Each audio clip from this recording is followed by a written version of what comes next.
पंकज तिवारी। हमारे YouTube channel NIT school of mathematics में आप सभी का स्वागत है। बेटा हम डिस्कस कर रहे हैं second order differential equation with variable coefficient. मैंने आपसे कहा था कि सेकंड ऑर्डर डिफरेंशियल इक्वेशन को सॉल्व करने के हमारे पास 5 मेथड हैं, जिसमें से हम 3 मेथड ऑलरेडी डिस्कस कर चुके हैं, जिसमें CF non, one integral non, change of the independent variable, और एक मेथड हमने और वहां डिस्कस किया था। आज यहां हम एक मेथड लेके आए हैं वेरिएशन ऑफ पैरामीटर मेथड। तो आज हम डिस्कस करेंगे आपसे वेरिएशन ऑफ पैरामीटर मेथड के मेथड। तो बेटा आप सबको मालूम है कि हमारी स्टैंडर्ड फॉर्म जो होती है सेकंड ऑर्डर डिफरेंशियल इक्वेशन की, वो होती है d2y/dx² plus p/dx plus qy is equal to r। बेटा मैं आपको बता दूं एक्चुअल में वेरिएशन ऑफ पैरामीटर है क्या। बेटा आपको याद होगा हमने CF और PI पढ़े हैं। तो जब मैंने आपको CF पढ़ाया था तो CF का मैंने केवल एक ही रूल आपको बताया था। मैंने आपसे ये जरूर कहा था कि CF के केस 3 होते हैं, है ना, कि जब वो इक्वल होता है या सेम रूट होते हैं या इमेजिनरी रूट होते हैं। लेकिन उसको सॉल्व करने का तरीका केवल हमारे पास एक ही था। लेकिन जैसे ही हमने आपसे PI डिस्कस किया था तो वहां मैंने आपसे कहा था कि PI को सॉल्व करने के हमारे पास बहुत सारे तरीके हैं। और आप CF और PI के प्रीवियस लेक्चर्स मेरे देखेंगे तो वहां CF और PI पे मैंने 10 वीडियो बनाए। 10 वीडियो में से मैंने वहां 9 केस आपको PI के डिस्कस किए हुए हैं। तो बेटा मेरे कहने का मतलब यह है कि जब हम PI डिस्कस करते हैं तो PI डिस्कस करने के हमारे पास बहुत सारे केसेस होते हैं। तो PI को सॉल्व करने का एक तरीका बेटा वेरिएशन ऑफ पैरामीटर भी होता है। एक्चुअल में जब भी हम PI को सॉल्व करते हैं तो यहाँ PI को सॉल्व करने के आपके पास 3 मेथड होते हैं। सबसे पहला मेथड तो जो आप डिस्कस कर चुके हो, जिसको हम क्या कहते हैं, जो मेथड आपने अभी डिस्कस किया उसको हम ऑपरेटर मेथड कहते हैं। क्या कहते हैं? Operator method. I think operator method ही कहते हैं, है ना। और दूसरा जो मेथड होता है वो मेथड हमारा होता है variation of parameter. Variation of parameter. आप वेरिएशन ऑफ पैरामीटर से भी डायरेक्ट PI फाइंड आउट कर सकते हैं। एक बेटा होता है अनडिटरमाइंड कोफिशिएंट। ये भी एक मेथड होता है, ये भी एक मेथड होता है आपका PI को सॉल्व करने का। तो मतलब PI को सॉल्व करने के आपके पास 3 मेथड हैं। ये ऑपरेटर मेथड जो आप पढ़ रहे हो ये आप जो है पढ़ चुके हो। जो हमने आपको 9-10 केस बताए हैं वो आपको ऑपरेटर मेथड के बताए। इसका बेनिफिट आपको केवल ये होता है, इसमें मतलब क्या होता है कि हर केस में आपको अलग अलग रूल अप्लाई करने होते हैं। लेकिन यहां बेटा एक पॉजिटिव पॉइंट आपको मिलेगा वेरिएशन ऑफ पैरामीटर में कि किसी भी मेथड का क्वेश्चन हो, किसी भी केस की प्रॉब्लम हो, आपको केवल और केवल एक मेथड से ही यहां सॉल्व करनी होती है। ये यहां पॉजिटिव पॉइंट है। लेकिन यहां एक ड्रॉबैक भी होता है। ड्रॉबैक ये होता है कि वेरिएशन ऑफ पैरामीटर से केवल और केवल आप सेकेंड ऑर्डर की डिफरेंशियल इक्वेशन का ही PI फाइंड आउट कर सकते हैं। बेटा ध्यान से सुनिएगा, आप वेरिएशन ऑफ पैरामीटर से केवल और केवल सेकेंड ऑर्डर की डिफरेंशियल इक्वेशन का ही PI फाइंड आउट कर सकते हैं। अगर फर्स्ट ऑर्डर की डिफरेंशियल इक्वेशन होगी वहां ये एप्लीकेबल नहीं होगा, थर्ड ऑर्डर की डिफरेंशियल इक्वेशन होगी वहां भी ये एप्लीकेबल नहीं होगा। तो एक्चुअल में वेरिएशन ऑफ पैरामीटर एक तरीका है हमारा किसको सॉल्व करने का, PI को सॉल्व करने का। अनडिटरमाइंड कोएफिशिएंट भी एक मेथड है, इसके बारे में हम बाद में डिस्कस करेंगे। क्लियर है? तो बेटा ये समझ में आया होगा आपको कि PI को सॉल्व करने का एक मेथड है हमारा वेरिएशन ऑफ पैरामीटर। इसके बाद मैं आपको वर्किंग स्टेप्स बता दूं वेरिएशन ऑफ पैरामीटर्स के। क्या बता दूं? Working steps. तो बेटा वर्किंग स्टेप्स आपने देखे होंगे बुक में बहुत सारे वर्किंग स्टेप्स दिए होते हैं।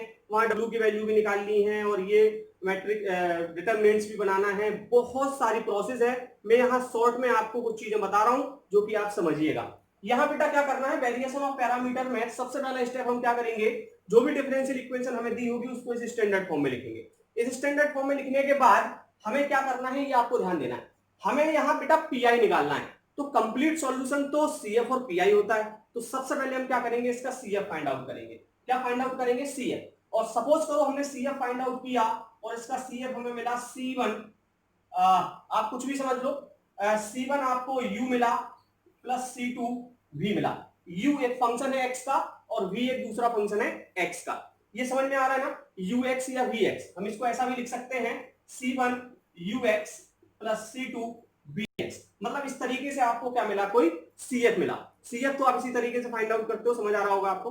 CF आपको मिला तो हम क्या करेंगे बेटा अगले स्टेप में, लेट द कंप्लीट सॉल्यूशन। हम यहां मानेंगे कि हमारा जो कंप्लीट सॉल्यूशन है वो क्या होगा, तो कंप्लीट सॉल्यूशन तो होगा y। तो ये CF से ही हम कंप्लीट सॉल्यूशन यहां बना लेंगे। तो C1 और C2 की जगह हम केवल क्या रख देंगे, A और B। क्या रख देंगे, A और B, और इसको हम मान लेंगे इक्वेशन नंबर फर्स्ट। और हम ये कहेंगे कि जो हमारा CF आया था उसी से हमने कंप्लीट सॉल्यूशन बनाया, और ये हमारा क्या हो गया, इक्वेशन फर्स्ट हो गया। इसके बाद बेटा हमें क्या करना है, नेक्स्ट स्टेप में हमें दो साइमल्टेनियस इक्वेशंस बनानी है। क्या बनानी है, दो साइमल्टेनियस इक्वेशन। दो साइमल्टेनियस इक्वेशंस कैसे बनेगी, एक इक्वेशन आप इक्वेशन फर्स्ट से बनाओगे किस तरीके से, सेम टू सेम लिखना है आपको, AUX plus BVX is equal to 0। इस इक्वेशन फर्स्ट की हेल्प से आपने क्या किया, सेम टू सेम आपने एक इक्वेशन बना ली, ठीक है ना। यहाँ A और B दिया है, कांस्टेंट है, तो हमने इसको क्या किया, A डैश और B डैश लिख लिया, कोई दिक्कत नहीं है, क्लियर है। इसके बाद आपको एक दूसरी साइमल्टेनियस इक्वेशन बनानी है, वो आप किस तरीके से बनाएंगे, A dash U dash X plus B dash V dash X is equal to R। ये ध्यान देना है बेटा आपको, क्या करना है, आपने इक्वेशन फर्स्ट की हेल्प से ये इक्वेशन बनाई। अब इस इक्वेशन से आपने इक्वेशन बनाई, क्या किया आपने, जो भी आपको कोफिशिएंट दिए वो आप सेम लिखेंगे। आपने क्या किया, ux का एक बार डिफरेंशिएशन कर दिया, और यहाँ जो vx दिया हुआ है इसका एक बार डिफरेंशिएशन कर दिया। मतलब x के जो फंक्शन आपको यहाँ दिया उसका एक बार डिफरेंशिएशन, यहाँ x का जो फंक्शन दिया एक बार उसका डिफरेंशिएशन। और ऊपर वाली इक्वेशन में राइट हैंड साइड में 0 आएगा, लेकिन नीचे जो इक्वेशन आप जनरेट करोगे वहां राइट हैंड साइड में क्या आएगा, r कहां से आएगा, इस फॉर्म में जब आप इक्वेशन बनाओगे तो आप कंपेयर करोगे तो राइट हैंड साइड में जो टर्म आपको दिया होगा वो टर्म किसका होगा, r का होगा। वैसे CF और PI जब हम पढ़ते थे तो राइट हैंड साइड के टर्म को हम क्या बोलते थे, वहां क्यूब बोलते थे आपको, लेकिन यहां cube already left hand side में दिया हुआ है तो हम उसको क्या बोल रहे हैं, r। तो वहां कंफ्यूज होने की जरूरत नहीं है, आप सीधा सीधा ये मान के चलो इक्वेशंस में जो भी राइट हैंड साइड का टर्म आपको दिया होगा वो आपका क्या होगा, r होगा। अब बेटा क्या करना है, ये दो साइमल्टेनियस इक्वेशंस है जिसको हम इक्वेशन सेकंड मानेंगे और इक्वेशन थर्ड मानेंगे।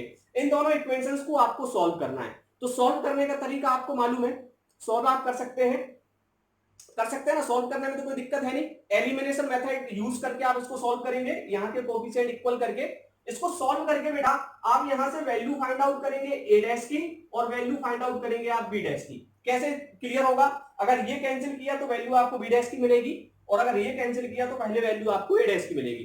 फिर वो वैल्यू आप पुट करोगे किसी एक इक्वेशन में तो आपको सेकंड वैल्यू मिलेगी। आप a डैश और b डैश की वैल्यू जब फाइंड आउट करोगे तो इन दोनों वैल्यूज को आप क्या कर देना, इंटीग्रेट कर देना। आप इनका जैसे इंटीग्रेशन करोगे तो a डैश का मतलब हमारा क्या होता है, एक बार डिफरेंशिएशन, b डैश का मतलब एक बार डिफरेंशिएशन। देखिए यहाँ u डैश का मतलब हमने कहा था ना कि ux को एक बार डिफरेंशिएट करना है, तो जब आप इसको इंटीग्रेट करोगे तो ये यहां से वैल्यू आपको मिलेगी a की, और वैल्यू आपको मिलेगी किसकी, b की। Put the value of a and b in equation first. इस a और b की वैल्यू आप उठा के कहां रख दोगे, इक्वेशन फर्स्ट में। यही आपका क्या होगा, कंप्लीट सॉल्यूशन होगा। तो बेटा वर्किंग स्टेप्स में आपको नोट नहीं करवा रहा हूं, मैं वर्किंग स्टेप्स आपको जो है शॉर्ट में मैंने बताया कि आपको एक्चुअल में करना क्या है। आपको CF निकालना है, जैसा कि आप प्रीवियस मेथड से निकालते थे उसी CF को आपको कंप्लीट सॉल्यूशन बोल देना है। केवल आप कांस्टेंट को क्या करेंगे, a और b के फॉर्म में लिख देंगे। इस इक्वेशन फर्स्ट की हेल्प से आप एक दो साइमल्टेनियस इक्वेशंस बनानी है, तो आप कैसे बनाएंगे, ये same equation is equal to 0, और एक में आपको दोनों में जो x के फंक्शन दिए हैं उनका डिफरेंशिएशन करके इज इक्वल टू क्या लिखेंगे आप, r। दोनों को सॉल्व करके a डैश b डैश की वैल्यू निकालना है, उनको इंटीग्रेट करके आप a और b की वैल्यू निकालेंगे। दोनों को पुट करेंगे आप complete solution in equation first में, देन आप अपना कंप्लीट सॉल्यूशन बहुत आसानी से निकाल सकते हैं। तो आई होप बेटा आपको समझ आया होगा कि ये वर्किंग स्टेप्स किस तरीके से हमें सॉल्व करने। तो मैं आपको एक प्रॉब्लम यहां सॉल्व करके दिखाता हूं।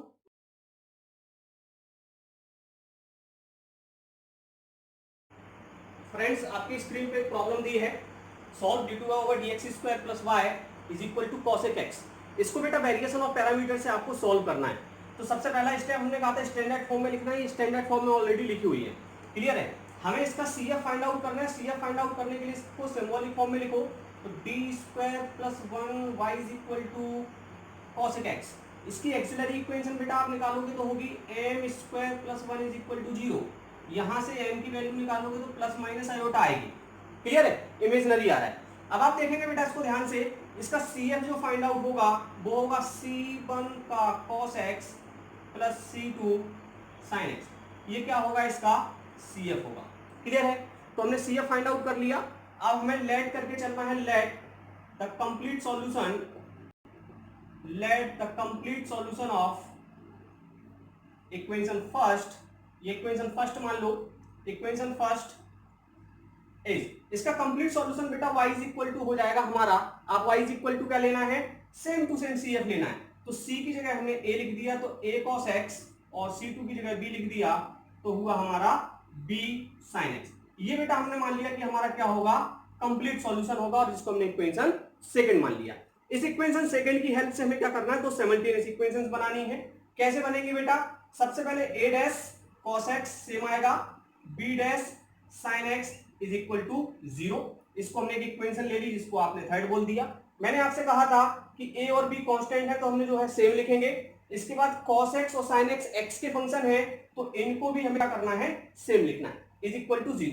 अब सेकंड स्टेप में हमें क्या करना है, a डैश तो लिखना ही है, लेकिन हमें क्या करना है, इस cos x को एक बार डिफरेंशिएट करना है। मैंने कहा था कि u डैश, तो cos x का डिफरेंशिएशन होगा माइनस का sin x, तो लिखेंगे माइनस का sin x, और प्लस का b डैश, और sin x का डिफरेंशिएशन होगा cos x, तो यहां लिखेंगे cos x is equal to r, और r बेटा हमें यहां दिया हुआ है, क्या दिया हुआ है, cosec x, तो हमने यहां लिख दिया cosec x। क्लियर है। अब ये दो साइमल्टेनियस इक्वेशंस हुई, इक्वेशन थर्ड एंड फोर्थ। इन दोनों को हमें सॉल्व करना है, तो इनको एलिमिनेशन मेथड से सॉल्व करेंगे।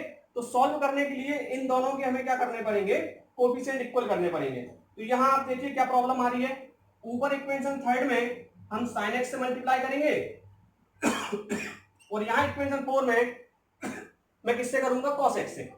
तो देखिए क्या मिल रहा है, a dash sin x cos x plus b dash sin square x is equal to 0, और यहां cos x से करेंगे तो माइनस का a dash sin x cos x plus b dash cos square x is equal to, अब बेटा ये लिखा हुआ है cosec x, तो cosec को लिखते हैं हम 1 अपॉन sin x, क्लियर है, और इनटू हुआ है cos x, तो इसको हम बोल सकते हैं tan x। क्या बोल सकते हैं, tan x। सही कर रहे हैं ना, कोई दिक्कत तो नहीं है। ये cosec x हुआ, और cosec x को हम लिख सकते हैं 1 अपॉन sin, और sin cos, सॉरी tan नहीं होगा, ये क्या होगा, cot होगा, इसको हम लिख सकते हैं cot x। क्लियर है। अब देखो बेटा आपको दिखाई दे रहा है यहां ये माइनस प्लस है तो कैंसिल हो गए, ये दोनों ऐड हो रहे हैं। जब ये दोनों ऐड होंगे तो मैं इनको यहां लिख दूं बेटा, ये दोनों जब ऐड होंगे तो आप इसको बहुत इजीली लिख सकते हैं। क्या लिख सकते हैं, b डैश देखिए आपने कॉमन लिया, और sin square x plus cos square x 1 होगा, इज इक्वल टू 0 और cot x मिलके हो जाएंगे यहां cot x। तो इसका मतलब यह है कि b डैश की वैल्यू यहां से आपको मिल रही है cot x। क्लियर है। इस b डैश की वैल्यू cot x आई है, और b डैश का मतलब होता है dv over dx is equal to cot x। तो इसको आप लिख सकते हैं dv is equal to cot x into dx, integrating on both the side, दोनों साइड इंटीग्रेशन करोगे तो b इज इक्वल टू, और cot x का इंटीग्रेशन हो जाएगा log, क्या होगा, cot x का होगा log sin x, तुमने लिखा log sin x, और प्लस एक कांस्टेंट c, तो c की जगह आप क्या लिख लो, c1 डैश, क्या लिख दिया हमने, c1 डैश। तो ये वैल्यू हुई बेटा हमारी किसकी, b की। अब इस b की वैल्यू को हमें क्या करना है, यहां b डैश की वैल्यू, यहां b डैश की वैल्यू आप क्या करो, इक्वेशन थर्ड में पुट कर दो, तो लिखेंगे now put the value of b dash in equation second. इस सेकंड में आप b डैश, सेकंड नहीं सॉरी थर्ड में, इसमें रखना बेटा थर्ड में, इस थर्ड में आप b डैश रखोगे तो आपको वैल्यू मिलेगी a डैश की। तो a dash cos x is equal to, value रख रहे हैं तो उस तरफ जाएगा तो माइनस होगा, और b डैश की वैल्यू आपकी थी cot x, तो आपने लिखा cot x, और cot को लिख सकते हैं बेटा आप cos x divided by sin x, और ऑलरेडी दिया हुआ है sin x, तो sin से sin आपके यहां क्या हो गए, कैंसिल हो गए, और ये राइट साइड में cos है, लेफ्ट साइड में cos है, तो cos से cos कैंसिल होंगे, तो a dash is equal to आपको मिलेगा यहां से माइनस का 1। क्लियर है।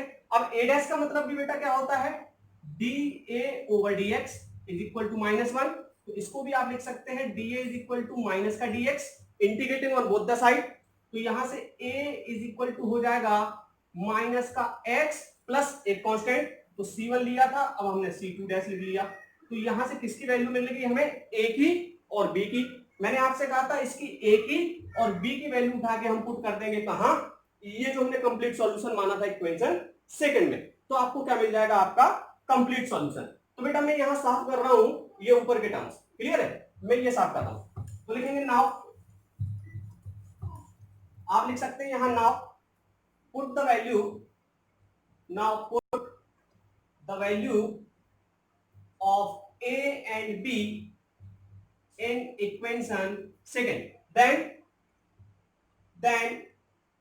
We get y is equal to, देखिए आप a की वैल्यू दी है माइनस का x प्लस c2 डैश और cos x, प्लस b की वैल्यू आपको दी है log sin x plus c1 dash और दिया हुआ है यहां से sin x।